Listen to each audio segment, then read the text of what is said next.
హిందూ సంప్రదాయంలో బుధవారం గణపతికి అంకితం. భక్తితో ఆరాధించడం వల్ల విఘ్నాలు తొలగి, కోరిన ఫలితాలు లభిస్తాయి.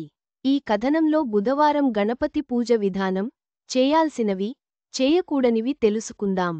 హిందూ మతంలో వారానికి ఒక్కో రోజు ఒక్కో దేవుడికి అంకితం చేయబడింది. బుధవారం నాడు గణపతిని ప్రత్యేకించి ఆరాధిస్తాము. బుధవారం ఎవరైతే భక్తిశ్రద్ధలతో వినాయకుడిని ఆరాధిస్తారో వారు విశేష ఫలితాన్ని పొందుతారు. అనుకున్న పనులు కూడా పూర్తవుతాయి. విఘ్నాలు తొలగిపోతాయి. బుధవారం ఉపవాసం వల్ల లాభాలు. బుధవారం నాడు ఉపవాసం ఉంటే మంచి జరుగుతుంది. జీవితంలో కష్టాలు తొలగిపోతాయి. ఆనందం, శాంతి, శ్రేయస్సు కలుగుతాయి. బుధవారం నాడు ఉపవాసం ఉండడం వలన ఆ జాతకంలో బుధుడు స్థానాన్ని బలపరచుకోవచ్చు. ఉపవాసం ఎప్పటి నుండి మొదలుపెట్టాలి?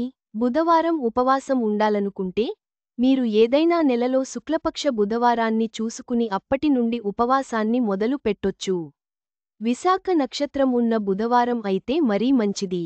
బుధవారం వ్రతం చేయాలనుకుంటే 7 లేదా 21 బుధవారాలు చేయాలి. వీటిని క్రమం తప్పకుండా చేయాలి. చివరి రోజు ఉద్యాపన ఉంటుంది. అయితే పితృపక్షంలో మాత్రం ఈ వ్రతాన్ని మొదలు పెట్టకూడదు. బుధవారం గణపతిని ఎలా పూజించాలి?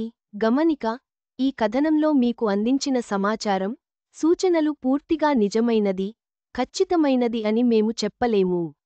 నిపుణుల సూచనల ప్రకారమే మేము ఈ సమాచారాన్ని అందిస్తున్నాం. వీటిని పాటించే ముందు ఖచ్చితంగా సంబంధిత రంగంలోని నిపుణుల సలహా తీసుకోవడం మంచిది. బుధవారం గణపతి పూజతో మన జీవితంలో శాంతి, శ్రేయస్సు లభిస్తాయి. నియమాలను పాటిస్తే మంచి ఫలితాలు పొందవచ్చు. నిపుణుల సలహా తీసుకోవడం మంచిది.